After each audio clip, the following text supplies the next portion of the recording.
Hello बच्चों, कैसे हैं आप लोग। हम आशा करते हैं कि आप लोग स्वस्थ एवं मस्त होंगे। ऐसा है कि आज हम लोग टॉपिक को चेंज कर रहे हैं। आज पढ़ेंगे फिजियोलॉजी। फिजियोलॉजी में हम पढ़ेंगे पाचन तंत्र। पाचन तंत्र क्या है, आइए देखते हैं कि पाचन तंत्र है क्या। जैसा हम जो भोजन करते हैं या खाते हैं उसमें कार्बोहाइड्रेट और वसा जैसे जटिल पदार्थ पाए जाते हैं। जो भी हम भोजन करते हैं या खाते हैं तो उसमें क्या पाए जाते हैं, कार्बोहाइड्रेट और प्रोटीन, वसा जैसे जटिल पदार्थ पाए जाते हैं। इनका उपयोग सीधे नहीं होता है, इसलिए पाचन के दौरान इन्हें छोटे छोटे सरल पदार्थों में तोड़ा जाता है। आइए पाचन का देखते हैं कि पाचन क्या है। जल की उपस्थिति तथा विभिन्न एंजाइमों की सहायता से भोज्य पदार्थों के बड़े तथा जटिल अणुओं का छोटे तथा सरल अणुओं में तोड़ने की क्रिया को पाचन कहते हैं। क्या है, जल की उपस्थिति तथा विभिन्न एंजाइमों की सहायता से भोज्य पदार्थों के बड़े तथा जटिल अणुओं को छोटे और सरल अणुओं में तोड़ने की क्रिया को पाचन कहते हैं। यानी छोटे और सरल अणुओं में तोड़ने की क्रिया को पाचन कहते हैं। मनुष्य में भोजन का पाचन आहार नाल के विभिन्न भागों में होता है। यानी पाचन जो होता है, जो भी हम भोज्य पदार्थ करते हैं या ग्रहण करते हैं या खाते हैं, तो हम देखते हैं कि वो भोज्य पदार्थ जो होते हैं जटिल भी होते हैं और बड़े भी होते हैं। इन भोज्य पदार्थों को छोटे छोटे टुकड़ों में और सरल अणुओं में तोड़ने की क्रिया जो होती है, वो उस क्रिया को हम पाचन कहते हैं। भोजन में पाचन आहार नाल के विभिन्न भागों में होता है। जो मनुष्य होता है, मनुष्य जब भोजन करते हैं तो उनका पाचन जो होता है आहार नाल के विभिन्न भागों में होता है। इन भागों का नाम हम देखेंगे कि कौन कौन से इसके भाग हैं। भोजन के पाचन में जो पाचक ग्रंथियां होती हैं वो सहायता करती हैं। जब भोजन का पाचन होता है तो कुछ पाचक ग्रंथियां भी होती हैं जो भोजन को पचाने में सहायता करती है। आइए इन पाचन ग्रंथियों के बारे में देखा जाए कि ये पाचक ग्रंथियां कौन कौन सी हैं और आहार नाल के कौन कौन से भाग होते हैं। आहार नाल में मुख गुहा, ग्रासनली, आमाशय, छोटी आंत और बड़ी आंत आते हैं। क्या, आहार नाल में मुख गुहा, ग्रासनली, आमाशय, छोटी आंत और बड़ी आंत आते हैं।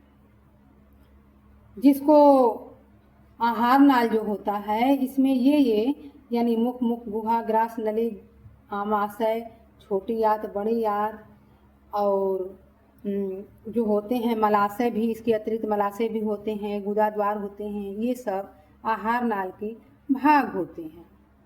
आइए अब देखते हैं डाइजेस्टिव ग्लैंड यानी पाचक ग्रंथियाँ।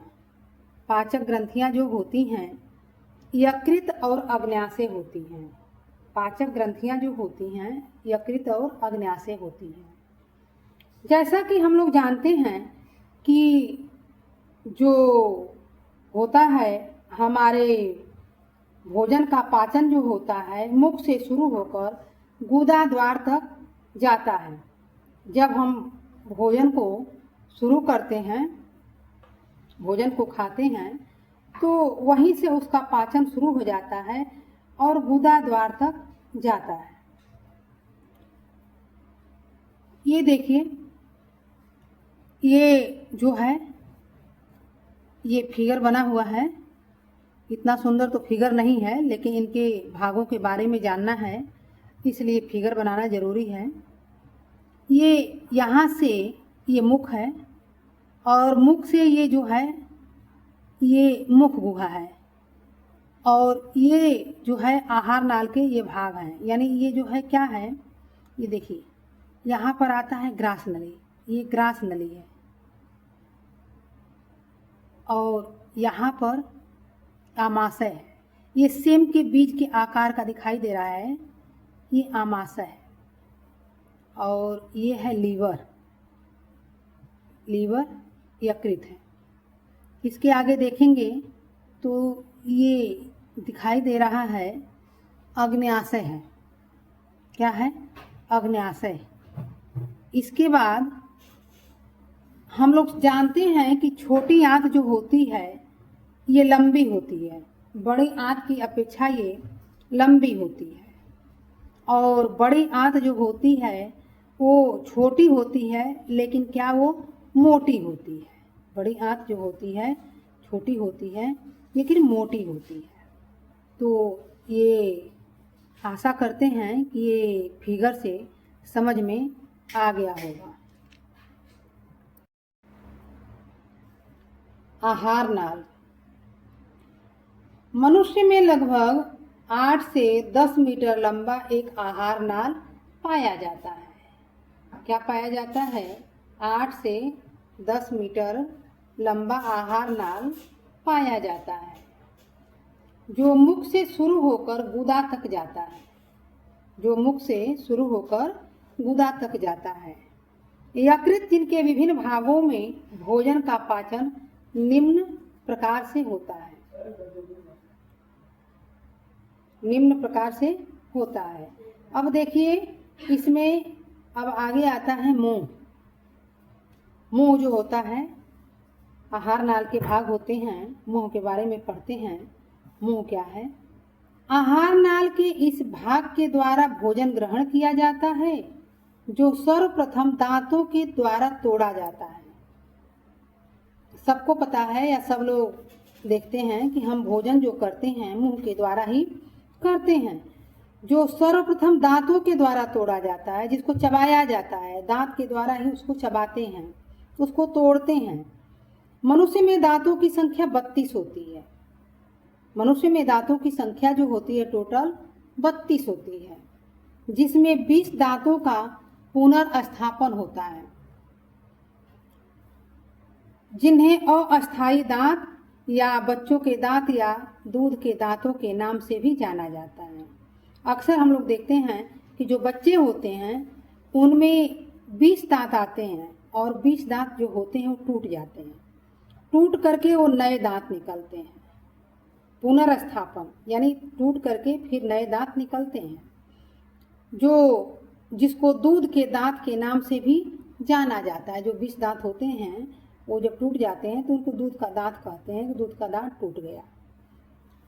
12 दांत मनुष्य के जीवन काल में एक बार निकलते हैं। जो 12 दांत हैं मनुष्य के जीवन काल में 12 दांत एक बार निकलते हैं, जिन्हें अस्थायी दांत कहते हैं। यानी 20 दांत जो थे अस्थायी थे, जो दूध के दांत थे, और 12 दांत दोनों मिलाकर कितने हुए? 32 दांत हो गए। यानी मनुष्य के मुंह में 32 दांत होते हैं। अब आगे देखेंगे हम उत्पत्ति के आधार पर जो होते हैं दांत, वो कितने प्रकार के होते हैं। उत्पत्ति के आधार पर जो होते हैं, उत्पत्ति के आधार पर मनुष्य में 3 प्रकार के दांत पाए जाते हैं। कौन? गर्तदंती, जिसको थिक डॉन्ट कहते हैं। गर्तदंती जो होती है, जिसको थिक डॉन्ट, ये जबड़े की अस्थि से जुड़े दांत होते हैं। जो जबड़े से जो जुड़ा होता है, यानी जबड़ा जो होता है उससे जुड़ा हुआ जो होता है, उसको थिक डॉन्ट या गर्तदंती कहते हैं। द्विवारदंती, द्विवारदंती ये डाइफियोडॉन्ट है। 2 बार निकलने वाले दांत, नाम से ही दिखाई दे रहा है कि द्विवारदंती, 2 बार निकलने वाले दांत द्विवारदंती होते हैं। विषमदंती, विषमदंती जो होता है हेट्रोडॉन्ट, हेट्रोडॉन्ट। कार्य तथा संरचना में सभी दांत अलग अलग होते हैं। जो विषम दंती, विषम यानी विषम, विषम का मतलब अलग अलग। तो कार्य और संरचना के आधार पर जो होते हैं ये दांत अलग अलग होते हैं। अब आगे देखते हैं। अब तक हमने पढ़ा उत्पत्ति के आधार पर दांतों के प्रकार। तो दांतों के प्रकार में था गर्त दंती, द्विवार दंती, विषम दंती। अब आगे देखेंगे कि कार्य तथा संरचना के आधार पर दांतों के कितने प्रकार होते हैं। कार्य और संरचना के आधार पर दांतों के प्रकार कितने होते हैं। दांतों संरचना के आधार पर दांतों के कितने प्रकार होते हैं। देख रहे हैं कि इसमें जो होता है कार्य तथा संरचना के आधार पर दांतों के जो प्रकार हैं ये कृंतक, रदनक, अग्रचवर्णक, चवर्णक। ये कृंतक को इंसाइजर भी कहते हैं, अंग्रेजी में इंसीजर या इंसाइजर होता है। रदनक कैनाइन, अग्रचवर्णक प्रीमोलर, चवर्णक मोलर। कृंतक जो होता है ये दांत संख्या में 8 होते हैं। 8 का मतलब क्या हुआ, यही यानी 4 ऊपर और 4 नीचे। ये भोजन को काटने का काम करते हैं। जो आगे के जो दांत दिखाई देते हैं ये कृंतक होते हैं। ये संख्या में 8 होते हैं। उसके बाद आता है रदनक। रदनक दांत जो होते हैं ये संख्या में 4 होते हैं। 4 का क्या मतलब हुआ, 4 का यही मतलब हुआ कि जो कृंतक होता है उसके दोनों तरफ बगल में एक एक दांत होते हैं। तो ऊपर 2 और नीचे 2, तो रदनक 4 हो गए। जो भोजन को चीरने और फाड़ने का काम करता है, रदनक जो होता है भोजन को चीरना और फाड़ना का काम करता है। अग्रचवर्णक दांत, अग्रचवर्णक दांत में ये संख्या में 8 होते हैं। इनका कार्य होता है भोजन को चबाना। ये बच्चों में नहीं होते हैं। जो प्रीमोलर होते हैं ये भोजन को चबाने का काम करते हैं। ये बच्चों में नहीं होते हैं ये दांत, क्योंकि ये 18 से ऊपर के या 26 से ऊपर में ही दांत आते हैं। चवर्णक मोलर दांत, मोलर क्या होते हैं, संख्या में 12 होते हैं। मोलर जो होते हैं संख्या में 12 होते हैं। इनका कार्य जो होता है भोजन को पीसने का कार्य होता है। मोलर जो होते हैं चवर्णक, चवर्णक दांत जो होते हैं संख्या में 12 होते हैं। इनका कार्य क्या होता है, भोजन को पीसना। भोजन नोट में देखते हैं रदनक। रदनक दांत जो होते हैं, जो हम पढ़े कृंतक, रदनक, अग्रचवर्णक, चवर्णक। तो रदनक जो होता है ये जो होता है शाकाहारी जंतुओं में नहीं होते हैं। शाकाहारी जंतुओं में नहीं होते हैं, ये मांसाहारी जंतुओं में विकसित होते हैं। जो मांस खाते हैं उन जंतुओं में विकसित होते हैं। तो जैसा कि हम लोग जानते हैं कि मनुष्य एक सर्वाहारी प्राणी है, यानी क्या शाकाहारी और मांसाहारी दोनों है। तो ये अवशेषी अंग के रूप में ये विकसित होते हैं। मनुष्य में जो होते हैं अवशेषी अंग के रूप में विकसित होते हैं। चवर्णक दांत जो होते हैं ये चवर्णक दांत लगभग 18 से 26 साल के बीच में निकलते हैं। चवर्णक दांत जो 4 होते हैं, ये चवर्णक दांतों की संख्या जो होती है जो 4 होती है, और ये दांत लगभग 18 से 26 साल के बीच में निकलते हैं, जिन्हें बुद्धि दांत कहते हैं। जिसे अक्ल की दाढ़ या बुद्धि दंत यानी इसको कई नामों से जानते हैं, लेकिन ये 18 से 26 साल के बाद ही निकलते हैं, पहले नहीं निकलते हैं ये। अब मनुष्य का दंत सूत्र एक फार्मूला है। मनुष्य के दांत का जो सूत्र है इसका एक फार्मूला है। इस फार्मूला को देखा जाए ये कितना इंटरेस्टिंग है और कितना बढ़िया है। 21-23 बटे 21-23 गुणे 2 बराबर 32। 21-23 बटा में 21-23 गुणे 2 बराबर 32। अब यहाँ पर हम देखते हैं कि अब इसको समझ लेते हैं कि ये कैसे है। तो आई यहाँ लिखा गया है। आई क्या था, इंसीजर। हाँ, तो इंसीजर जो हैं ये 2 हैं, ये जोड़े के रूप में हैं। इंसाइजर या इंसीजर जो हैं 2 हैं। सी काइनाइन 1, प्रीमोलर 2 और मोलर जो है 3 है। मोलर 3 है। फिर इंसीजर 2, काइनाइन 1, प्रीमोलर 2 और मोलर 3। अब इसको हम यदि गिनते हैं तो 2 1 3, 3 2 5, 5 3 8, 2 1 3, 3 2 5, 5 3 8। तो इसको हम क्या ये जोड़े में बताए हैं कि जोड़े में यही काम यहाँ भी है। 2 1 3, 3 2 5, 5 3 8। तो 8 गुणे 2 बराबर 16 और यहाँ भी 8 गुणे 2 बराबर 16, 16 16 यानी 32, 32 दांत हुए। यही चीज़ यहाँ पर भी समझाई हूँ कि आई का मतलब क्या है, इंसीजर या इंसाइजर, सी का मतलब काइनाइन, पीएम का मतलब प्रीमोलर और एम का मतलब मोलर। इसी को कि ये समझ में आ जाए।